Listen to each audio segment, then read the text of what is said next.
Sonne, Sand und immer eine frische Brise Wind um die Nase. Ich bin in Dänemark unterwegs.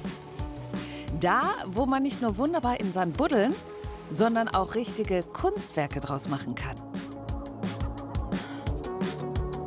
Jetzt in den Sommerferien ist hier richtig viel los. Und besonders wir Deutschen lieben den Urlaub in Dänemark.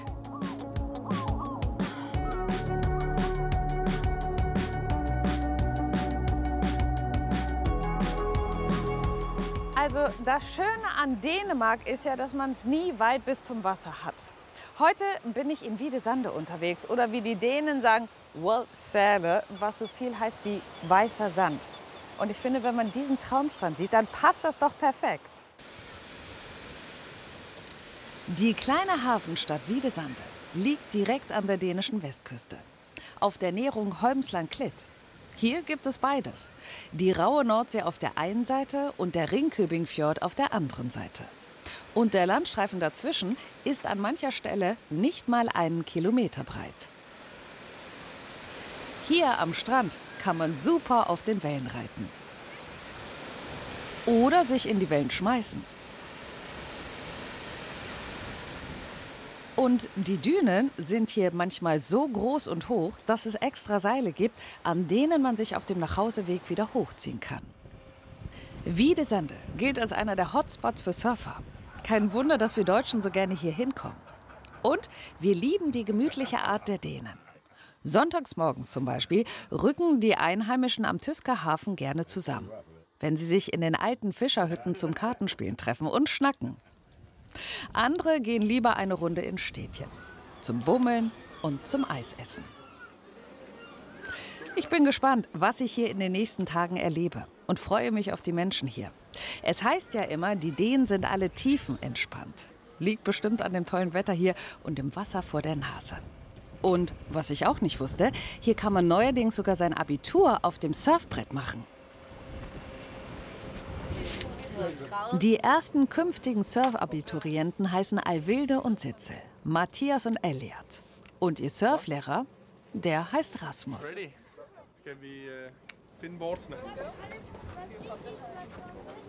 Und ihr Unterricht beginnt immer in einer Bretterbude nah am Weststrand.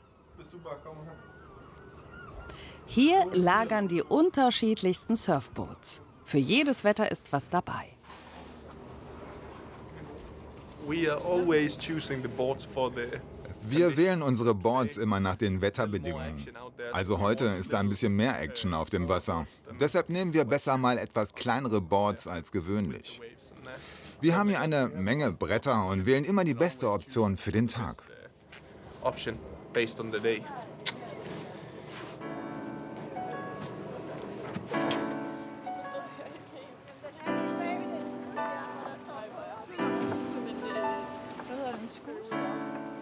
Die 4 Schüler sind die ersten in ganz Dänemark, für die das Surfen ganz regulär zum Unterricht gehört.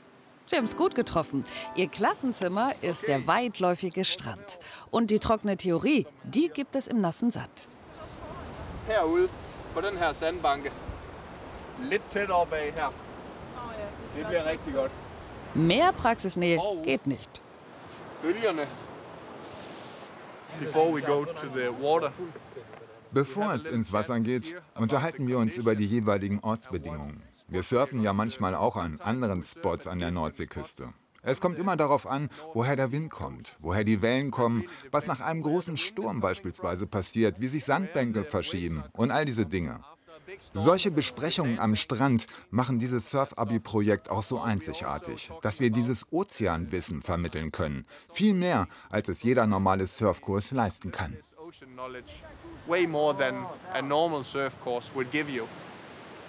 Ein normaler Surfkurs geht meistens eine Woche. Die Schüler in Wiedesande aber haben 3 Jahre lang die Chance, in den Wellen ihren Lieblingssport zu machen. Wenn sie wollen, jeden Tag. Mindestens aber 2-mal die Woche. Das ist Pflicht. Selbst im Winter. Auch das macht diesen Kurs einmalig.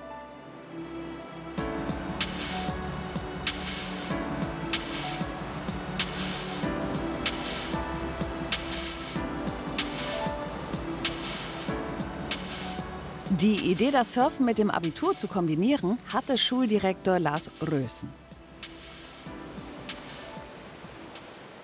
Wir haben ein Projekt eingerichtet, wo das Surfen, sagt man, Vorrang hat. Und das ist eigentlich etwas ganz Besonderes. Das heißt, wenn es hier gutes Wetter ist für Surfen, wie heute, dann können Sie surfen. Dann rufen Sie mich an in der Schule und sagen, wir möchten heute lieber surfen gehen. Und dann sage ich, Herr Schuldirektor, das ist okay. Dann können Sie Mathe und Geschichte und so weiter lassen und dann finden wir extra Stunden nachher. Und das ist eigentlich das ganz Besondere in unserem Projekt.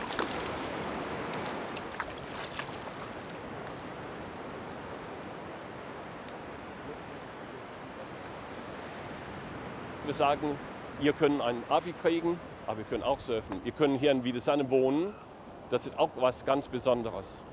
Und wir brauchen hier in unserer Region, wir brauchen dringend junge Leute. Denn alle Jungs, die fahren ja in die Großstädten.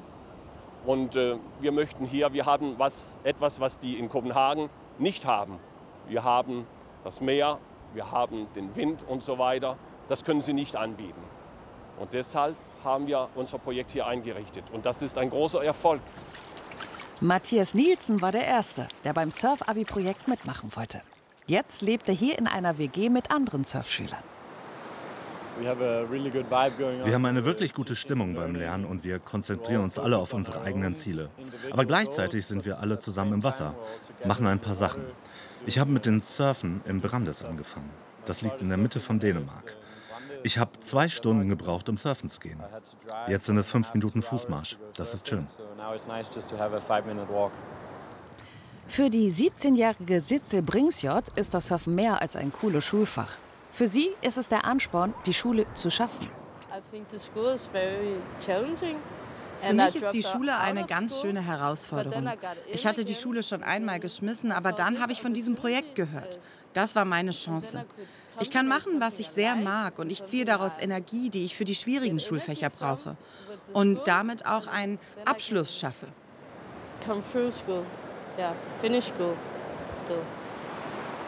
Surflehrer Rasmus Thomsen ist Ex-Schüler des Ringköbing-Gymnasiums und hatte damals auch gern ein Surf-Abi gemacht. Also wenn ich Schule mit Surfen kombinieren könnte, wäre das perfekt, weil ich dann aufs Meer kann, um dort Stress rauszulassen. Und dann, wenn ich mich wieder auf die Schule fokussiere, geht das gleich ein bisschen besser. Es ist doch einfach nett, dass wir zusammenkommen. Wir sind wirklich eine schöne Gemeinschaft. Im nächsten Schuljahr gibt es wieder einen Surf-Abi-Jahrgang. Es haben sich schon doppelt so viele Schüler angemeldet. Auch sie wollen versuchen, die Welle mitzunehmen, die sie bis zum Abi in Wiedesande trägt.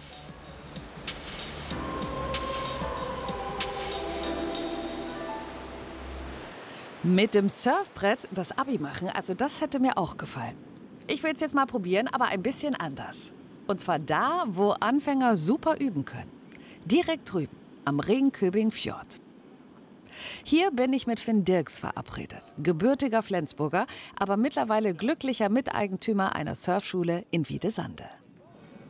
Was machen wir denn heute jetzt? Ja, wir wollen heute Wingsurfen. Das ist die Vorstufe vom Wingfoilen. Ja. Das ist eine neue Sportart, die in den letzten 4-5 Jahren halt dazugekommen ist zum normalen Windsurfen, Kitesurfen. Und so Frischlinge wie ich, wie weit kommen wir heute? Was denkst du? Ich werde doch nicht oben drauf stehen und das schon können. Doch, du wirst schon die ersten Meter fahren und wollen mal gucken, ob wir die eine oder andere Wende oder Halse schon machen. Oh, da bin ich gespannt. Alles klar. Bevor ich aber aufs Brett darf, gibt's erstmal eine Runde Trockentraining, damit ich weiß, wie ich das Brett ausrichte und den Wing, also das Segel, auch richtig halte. Drücke ich hier drauf und drehe mir den Wing in die richtige Position. Ja. Und wenn Sie denken, Mensch, das sieht aber lustig aus, warten Sie erst mal, bis ich jetzt im Wasser bin. Ich fühle mich so ein bisschen proper. Das liegt aber daran, dass ich eine Schwimmweste drunter habe. In Dänemark ist das Pflicht, dass man Rettungswesten trägt. Auf jeden Fall so blutiger Anfänger wie ich. Und dann geht's los. Überhaupt mal auf dem Brett zu stehen, ist schon echte Schwerstarbeit. Und dann muss ich ja auch noch den Wing richtig halten. Oh je, Grazie und Eleganz beim Surfen, ziemlich schwierig für mich. Aber dafür habe ich Biss. Nach ein paar Minuten stehe ich tatsächlich auf dem Brett und surfe. Hammer! Und so sieht's aus, wenn der Profi kommt. Finn hat schon als Kind seine Ferien hier in Wiedesande verbracht und ist später ganz nach Dänemark gezogen. Zusammen mit Ehefrau Christine. Die beiden haben 3 Kinder und sind glücklich hier. Wenn ihr so guckt, was ist denn so das Besondere an diesem dänischen Leben? Sind die so vom Charakter, vom Lifestyle ein bisschen entspannter, anders? Wie ist das? Also wir arbeiten ja mit Touristen. Also hier ist wirklich alles sehr entspannt. Jeder ist freundlich, jeder hat Zeit erwartet. Und das macht das Ganze für uns halt noch, also es war noch einfacher. Man fühlt sich noch schneller willkommen. Also das Glück war da ganz auf unserer Seite eigentlich. Ja. Ich finde auch die Community hier ist sehr groß. Also die Local Community ist bunt, es sind viele Nationen, aber natürlich auch viele Dänen. Und das Leben hier ist einfach schön. Es ist entschleunigter auf jeden Fall. Das Leben am Strand aber wahrscheinlich sowieso immer. Ja. Und in Dänemark zu leben ist einfach auch ein Traum. War schön. Also, Das glaube ich sofort. Ich bin nach meiner Wingsurf-Premiere heute auch glückselig. Und während wir das Plätscherwasser am Ringköbing Fjord genießen, gehen 3 Studenten drüben in der rauen Nordsee ihrem Job nach. Als Lebensretter. Livredder, wie sie auf Dänisch heißen. Wie jeden Morgen in der Ferienzeit beziehen sie ihren Posten. Der Rettungsturm von Wiedesande ist ihr Arbeitsplatz. Der Strandabschnitt an der Südmole ihr Einsatzgebiet. Während der Sommermonate sind sie immer von 10 bis 18 Uhr hier und sind an ihren rot-gelben Outfit zu erkennen. 3 Studenten mit dem vielleicht coolsten Ferienjob in ganz Dänemark. Für Anders Andreasen ist es bereits die 6. Saison als Livredder. Der 26-jährige Medizinstudent hisst die heutige Flagge. Diese hier ist unsere Standardflagge. Die nehmen wir, wenn es keine Gefahren gibt. Wir haben 3 Flaggen. Die Standardflagge hier, dann eine gelbe Flagge, die zeigt an, dass man aufpassen sollte vor Quallen im Wasser, wenn der Wind stark bläst oder die Strömung heftig ist. Und dann haben wir die rote Flagge. Die bedeutet lebensbedrohliche Gefahr. Könnte vielleicht sein, dass das Wasser vergiftet ist. Die Erste-Hilfe-Ausrüstung wird jeden Tag aufs Neue überprüft. Sicherheitshalber. Auch Lebensretter Emil Andersen muss auf alles vorbereitet sein. Das hier ist der Sauerstoffanzeiger und das die Sauerstoffflasche für ernste Fälle. Wir stellen also sicher, dass wir genug Sauerstoff auf dem Tank haben und dass es funktioniert. Ich habe es an diesem Strand noch nie verwendet, aber es passiert manchmal. Aber zum Glück benutzen wir es nicht jeden Tag. Die Badezone wird täglich neu abgesteckt. Dabei gibt es für Mathilde Hansen jedes Mal kleine Stranddetails zu beachten. Ich will die Mole nicht mit in der Rettungszone haben, denn das kann für die Leute gefährlich werden. Deswegen richte ich sie hier ein. Hier kann ich alle gut sehen. Das ist jetzt ein sicherer Platz. 8 Stunden achtsam sein. Mathilde, Anders und Emil müssen Surfer und Badegäste immer im Auge behalten. Das ist die wichtigste Aufgabe in diesem Ferienjob. Um einer der insgesamt 200 Rettungsschwimmer in Dänemark zu werden, mussten sie sich ganz schön ins Zeug legen. Wenn du Rettungsschwimmer in Dänemark werden möchtest, musst du dich bewerben. Das ist immer im November. Da treffen sie an einem Tag eine strenge Vorauswahl, bei der nur die Besten durchkommen. Das ist eine 2-wöchige Spezialausbildung. 4 Tage davon sind Hardcore-Training, von morgens bis abends. Und dann am Ende, nach der 2. Woche, gibt es viele Tests, bei denen man eine Bordrettung und eine Schwimmrettung und alle möglichen Rettungen machen muss. Wenn du das alles geschafft hast, dann bist du Rettungsschwimmer. Das ist das erste Jahr. Und dann haben wir im 2. Jahr eine weitere Ausbildung. Die ist noch härter als im 1. Jahr. Aber erst dann darfst du als Lebensretter an der Küste arbeiten. Einmal am Tag geht es auf jeden Fall mit dem Rettungsboot aufs Wasser. Diesen Job erledigt heute Sportstudent Emil.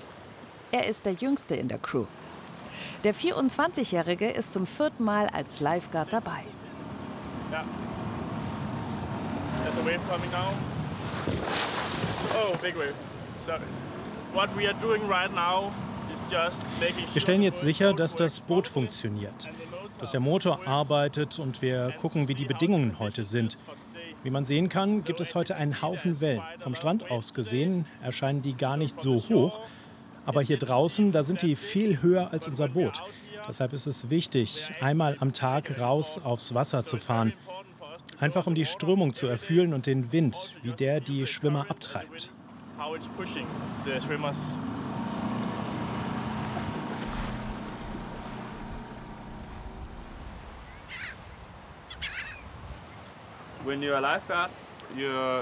Als Lifeguard haben wir 35 verschiedene Rettungstürme in ganz Dänemark. Eine Woche arbeite ich zum Beispiel hier in Wiedesande und die nächste Woche dann an einem anderen Platz. So wechseln wir jede Woche an einen neuen Ort. Und das mag ich sehr, weil wir eine Menge neuer Strände sehen und man nie müde wird von demselben Ort und geistig frisch bleibt.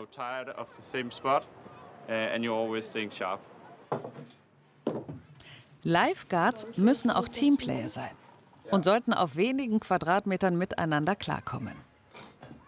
Emil, Anders und Mathilde arbeiten in dieser Woche das erste Mal zusammen. Die Studenten kannten sich vor dem Einsatz in Wiedesande gar nicht.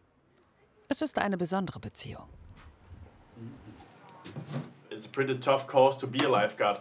Es ist eine ziemlich harte Sache, Rettungsschwimmer zu sein. Wenn man also auch alle Prüfungen zusammen geschafft hat, da kommt man sich einfach viel näher, sowohl als Freunde als auch als Kollegen. Es ist also irgendwie ein besonderer Job, weil man weiß, was der andere durchgemacht hat, um hier zu sein. Da existiert wirklich eine große Vertrauensbeziehung zwischen den Kollegen.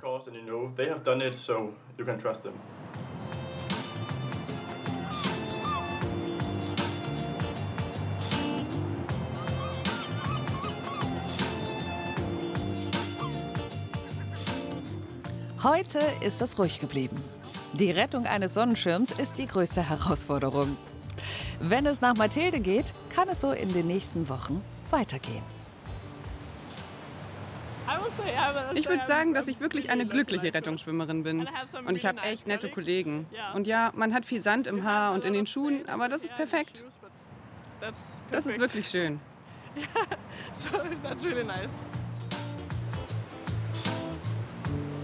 Und während die drei weiterhin den Strand im Auge behalten, habe ich mich jetzt mit dem Künstler Jakob Felling verabredet.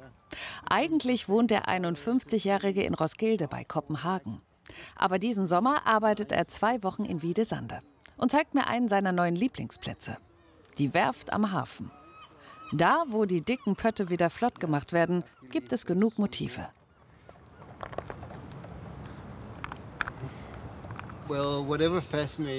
Ich gucke immer, was mich fasziniert, erzählt er mir. Vielleicht gibt es da eine wunderschöne Struktur oder einen wunderschönen Platz. Wenn da eine spannende Geschichte ist, fange ich einfach an zu malen. Und dann guckst du, was passiert. Zum Malen braucht er gar nicht viel. Ein Hocker, ein bisschen Malpapier und seine Ölkreide. Und dann legt er los.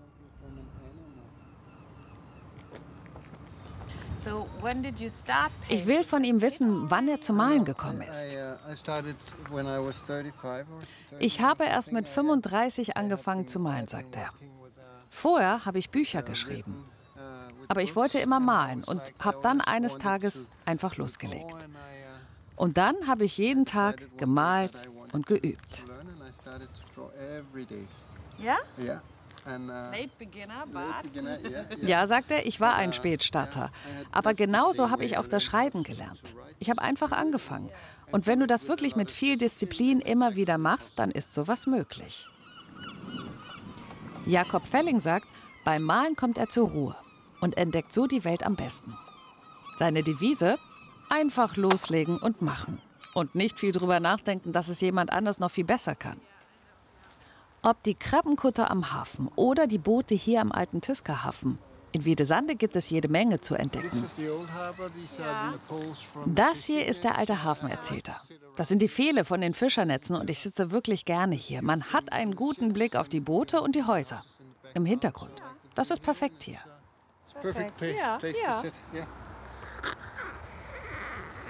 Neben seiner Ölkreide hat er auch immer etwas Tinte und eine alte Feder im Rucksack. Denn auch damit kann man mit ein paar Strichen ein kleines Kunstwerk schaffen. Während der ganzen Zeit wohnt Jakob im Kunstner Bulli Inn. Ein kleines Holzhäuschen der Gemeinde, das Wohn- und Arbeitswerkstatt in einem ist. Oh. Ah, das ist aber nett, sag ich. Und hier wohnst du also die nächsten Tage?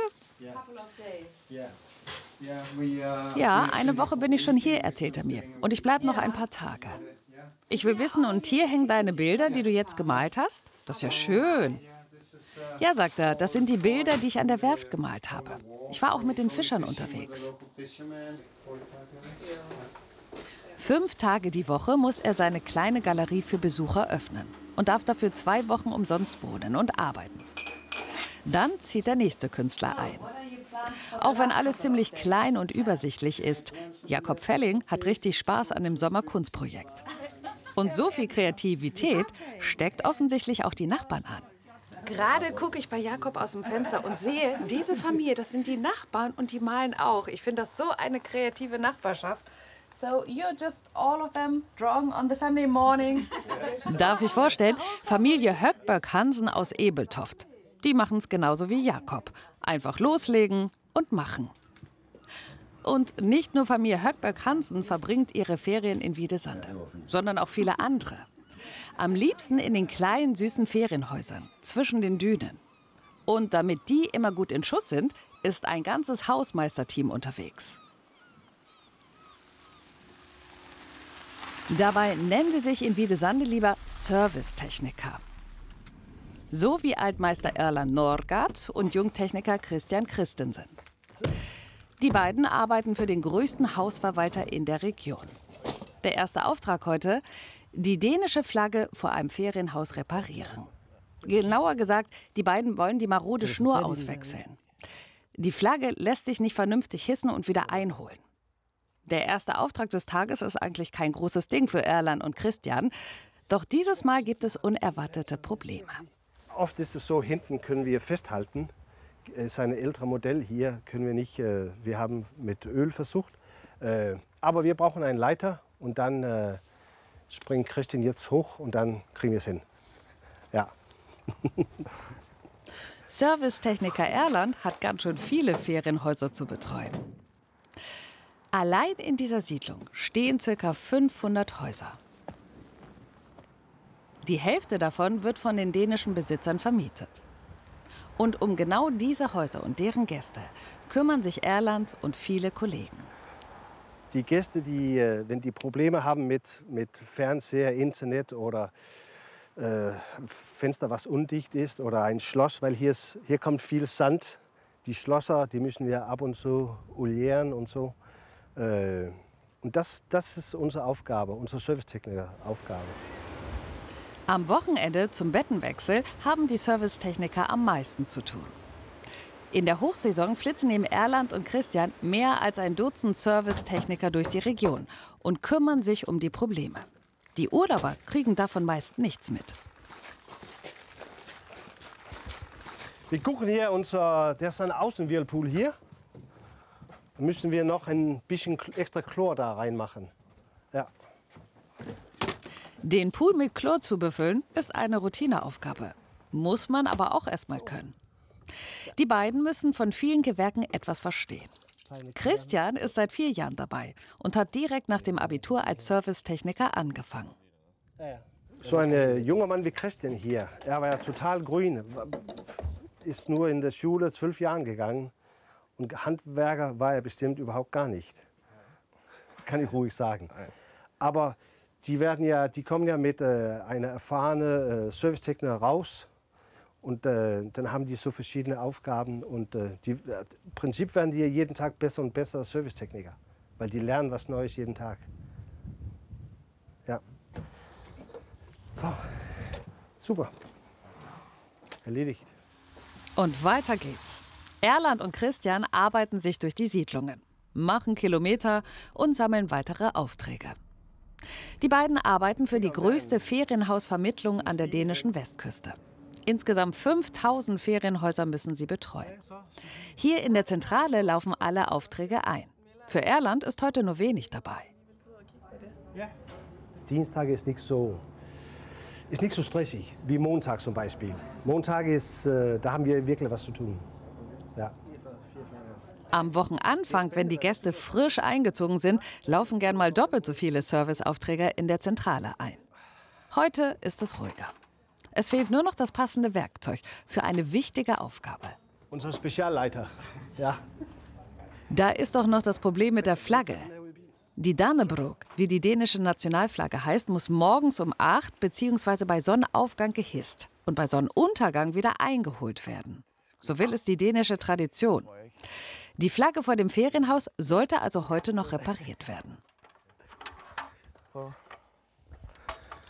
Altmeister Erland ist froh, dass der sportliche Christian diesen luftigen Arbeitspart übernimmt.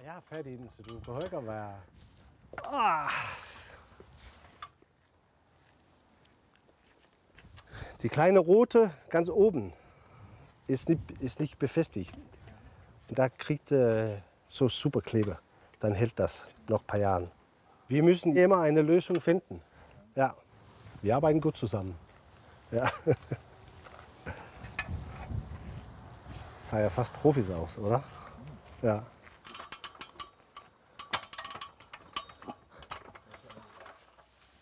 So dann, super. Fedt. Ich weiß nicht, wenn es die schwerste, aber ja, es ist Spaß. Verschiedene Aufgaben jeden Tag. So.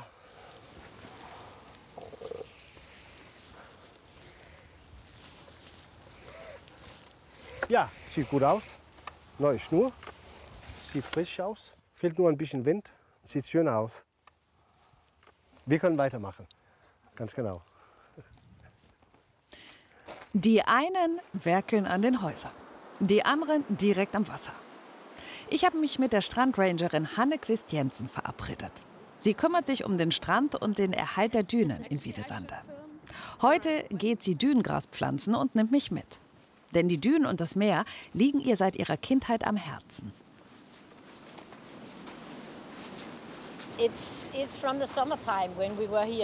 Ich erinnere mich gerne an die Sommer hier am Strand, erzählt sie mir. Wir hatten ein kleines Häuschen und waren jeden Tag am Strand zum Schwimmen. Das war toll. Das war meine Kindheit. Und heute liebst du immer noch den Strand, will ich wissen? Ja, aber heute arbeite ich am Strand, sagt sie. Also was man ja gar nicht glaubt, dieses Gras ist richtig schwer. It's really heavy, the grass, isn't it? That's new plants. Ja. Ja, sagt sie, das sind neue, junge Pflanzen. Und wo fangen wir jetzt an, will ich wissen? Wir suchen uns einfach einen Platz, wo genügend Sand ist und noch kein Dünengras ist. Ist ganz einfach. Na ja, sag ich, wir haben ja genug Platz. Und dann geht es los. Hanne macht die Löcher mit dem Spaten, ich pack die neuen Grasbüsche rein. Eigentlich keine schwere Aufgabe, wenn die Düne nicht so steil wäre und die Sonne nicht so auf dem Rücken brutzeln würde. Während der 2-monatigen Pflanzzeit ist Hanne fast jeden Tag hier. Meist mit ihrem Mann oder den Nachbarn. Die sind heute leider nicht da, aber dafür spricht uns Familie Hess aus Hamburg an. Und Herrn Hess verhafte ich erstmal sofort zum Helfen.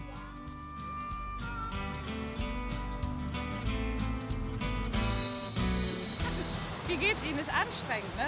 Das geht, ja. Das geht? Ja. Alles klar, Sie behalten den Job. Wollen wir wieder tauschen oder soll ich noch einen machen? Nein, machen Sie noch. Sie machen das gut. Ich sehe Ihre Muskeln in der Sonne glänzen. Ich finde das ganz Danke, schön. ja. Ach, herrlich. Nach einer Viertelstunde lassen wir Herrn Hess aber wieder frei und machen alleine weiter. Das Gras soll den Dünen Halt und Stabilität geben, damit bei den Winterstürmen nicht zu viel Sand verloren geht. 2 Stunden später sind wir fertig. Und ich bin platt. So, thank you very much for joining. Also, danke, dass ich mitmachen durfte. Hat mir Spaß gemacht. Hanne meint, danke, dass du mich besucht hast. War echt schön.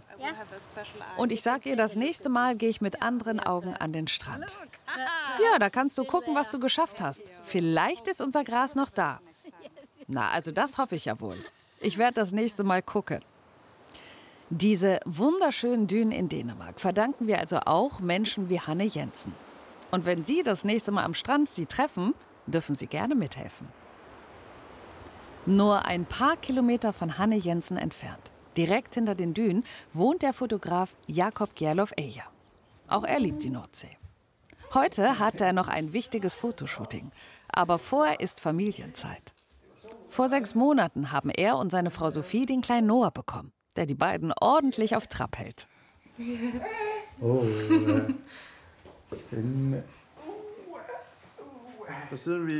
Seit Noah da ist, hat sich unser Leben zu 100% verändert. Man muss sein Leben völlig umstellen und immer zuerst an die kleine Person denken und sich ein bisschen hinten anstellen. Das ist manchmal ganz schön herausfordernd, aber man gewöhnt sich dran. Sophie ist in Dänemark geboren, aber als Baby mit ihren Eltern nach Kanada ausgewandert. 2-mal im Jahr kommt die Familie in die alte Heimat. Und bei so einem Besuch hat es vor 11 Jahren gefunkt, zwischen ihr und Jakob. Anfangs war es eine Fernbeziehung. Dass sie mal nach Dänemark ziehen würde, hat sie sich damals nicht vorstellen können. Ich bin in Vancouver in Kanada aufgewachsen, mit viel Natur. Das war ein sehr wichtiger Teil meiner Kindheit und meiner Jugend. Und ich habe immer gesagt, wenn ich mal in Dänemark lebe, dann will ich ein Haus in den Dünen, direkt am Meer. Und er hat mich immer ausgelacht und dann hat er es doch irgendwie geschafft, dieses Haus zu kaufen. Und mein Traum ist wahr geworden. Während Sophie sich um Noah kümmert, arbeitet Jakob als freiberuflicher Fotograf. Hier in der alten Fischfabrik von Wiedesande hat er sich in eine Bürogemeinschaft eingemietet. Die Kollegen sind ausgeflogen. Auch Jakob kommt nur kurz zum Taschepacken rein. Das Fotografieren hat er sich selbst beigebracht. Ich habe damit angefangen, als ich auf dem Gymnasium in Ringkøbing war. Meine erste Kamera habe ich einem Freund abgekauft. Nach der Schule habe ich dann als Skilehrer gearbeitet. Und da habe ich angefangen, professionelle Fotos zu machen und die dann an Firmen verkauft. Og det var egentlig sådan, det startede med, at jeg fik startet min egen virksomhed og kom i gang med at tage billeder. Für den Job als Skilehrer zieht er für 5 Jahre nach Norwegen und erfüllt sich damit seinen Kindheitstraum. Später zieht es ihn zu Sophie nach Kanada.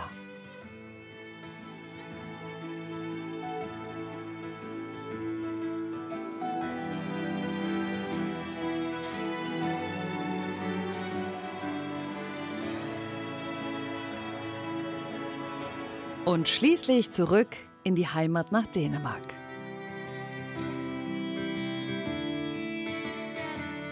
Er liebt das Leben an der Nordsee und hat seine Kamera immer dabei. Als ich nach der Zeit in Norwegen und Kanada zurück nach Dänemark gekommen bin, war das schon sehr spannend und inspirierend, persönlich und beruflich. Die Naturerlebnisse und das Licht, alles, was ich da gelernt habe, fließt jetzt in meine Arbeit hier ein. Irgendwie sehe ich meine alte Heimat mit ganz neuen Augen. Heute ist er extra spät verabredet, denn abends zum Sonnenuntergang ist das Licht in Dänemark besonders schön und weich. Für ein Modeunternehmen soll er Katalogbilder machen. Die erste Location ist ein Waldstück bei Bolbjerg, direkt an der Küste. Hier hat Jakob schon häufiger fotografiert. Ja, fantastisch, wow. Wir arbeiten mit Jakob schon ein paar Jahre zusammen. Wir mögen diese Natürlichkeit in seinen Bildern, diese besondere positive Atmosphäre. Das gefällt uns sehr. Wir sitzen normalerweise in Aarhus und wir freuen uns immer, wenn wir mal raus an die Westküste kommen. Jakob kennt sich hier richtig gut aus und wir waren hier schon häufiger.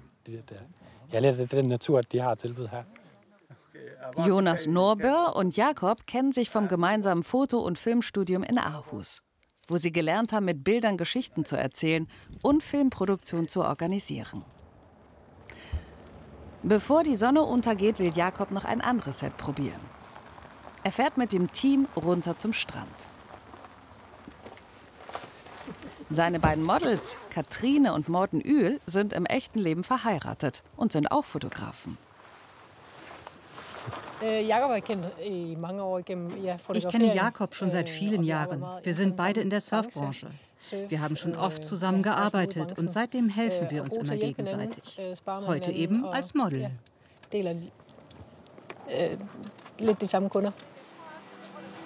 Weil man sonst an der Westküste meist nur ganz viel Sand findet, sind die Klippen in Bolbjerg etwas ganz Besonderes. Auch nach 10 Jahren als Fotograf ist Jakob anfangs immer noch ein bisschen nervös. Aber sobald die ersten Bilder im Kasten sind, kann er sich entspannen und genießen. Denn Fotografieren ist eben nicht nur sein Job, sondern immer auch eine Herzensangelegenheit für ihn.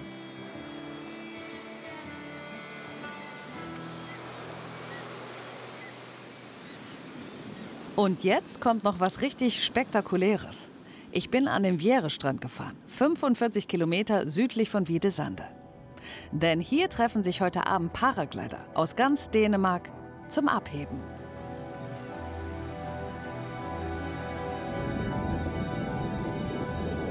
Ist das nicht der Hammer? Die Jungs nehmen den Wind vom Meer und fliegen los.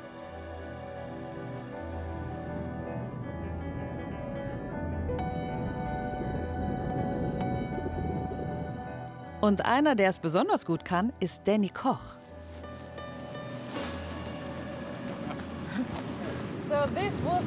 Ich bin ganz hin und weg und wir wissen, wie lange man braucht, um so zu fliegen.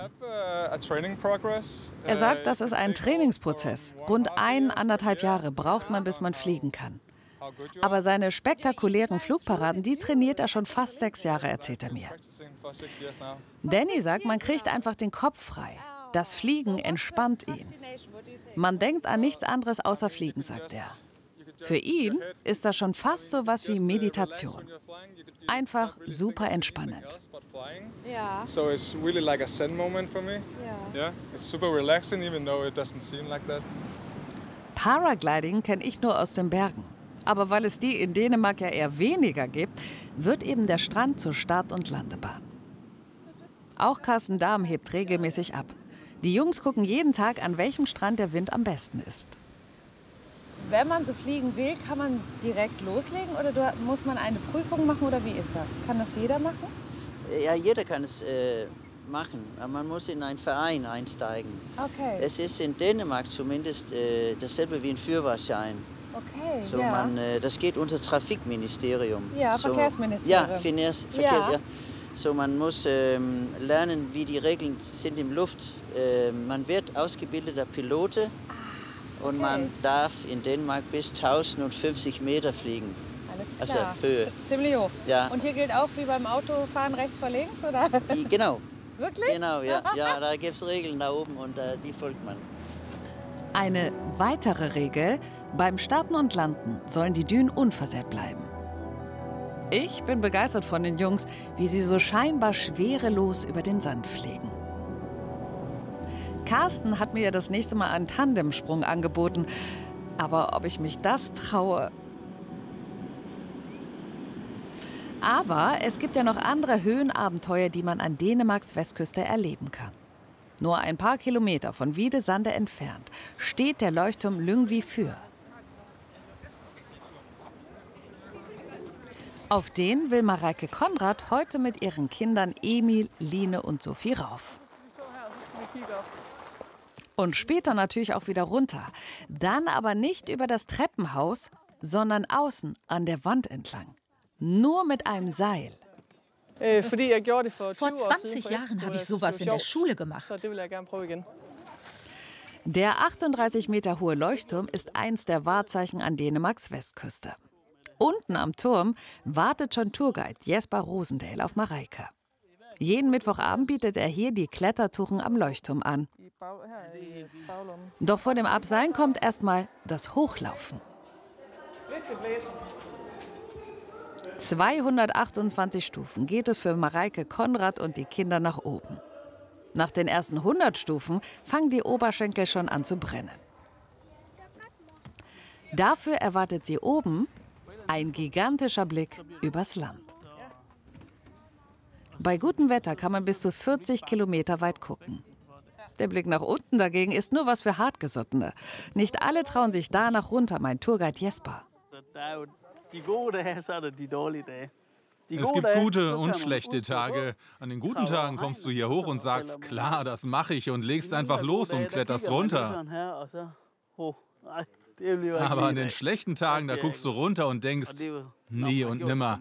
Dann hast du richtige Gummibeine und sagst, nein, das schaffe ich nicht.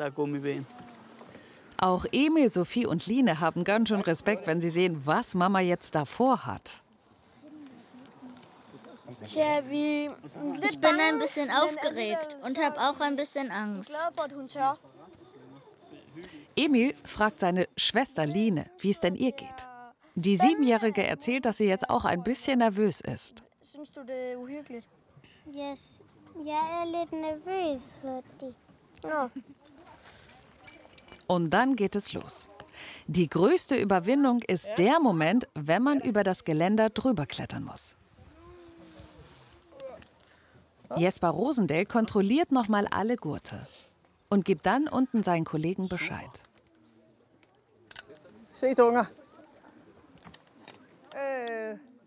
Mir geht's gut. Ich vertraue Jesper und dem Seil. Langsam geht es nach unten. Und wenn die erste Angst überwunden ist, kommt der Spaß.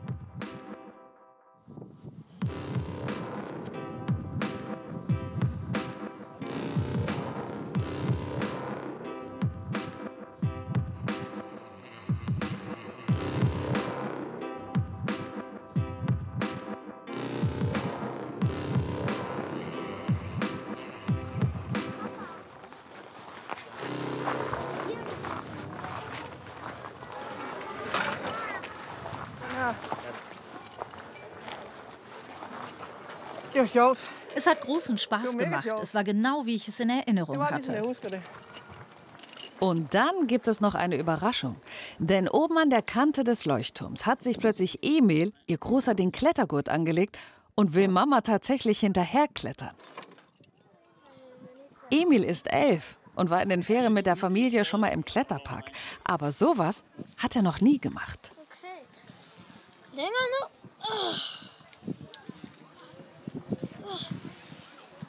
Und er macht das so cool wie ein Profi.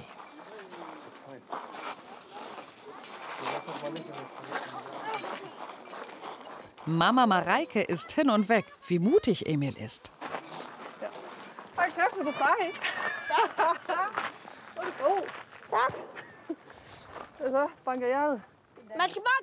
Ich musste das einfach machen und dann habe ich losgelegt. Was für eine Familie. Jetzt hat auch noch Emils kleine Schwester Sophie Blut geleckt. Sie ist 9 und auch sie will sich jetzt abseilen. Aber es ist genau wie Tourguide Jesper gesagt hat. Manchmal läuft es super und manchmal kriegt man Gummibeine. In 38 Meter Höhe. Sophie bricht ihren Versuch ab. Aber weil Emil jetzt richtig in Fahrt ist und sich tatsächlich noch ein zweites Mal abseilt, will auch Sophie nicht zurückstehen. Jetzt kommt ihr Kämpferherz. Sie nimmt ihren ganzen Mut zusammen und probiert es nochmal.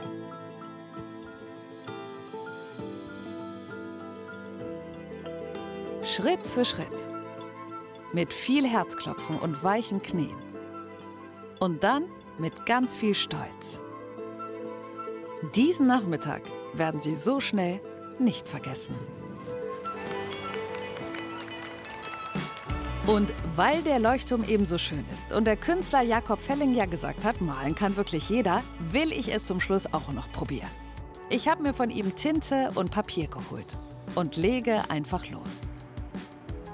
Der perfekte Abschluss für meine Sommertage an Dänemarks Westküste.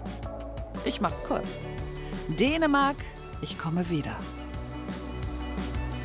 Und noch mehr Nordsee-Report-Geschichten finden Sie auch in der ARD-Mediathek.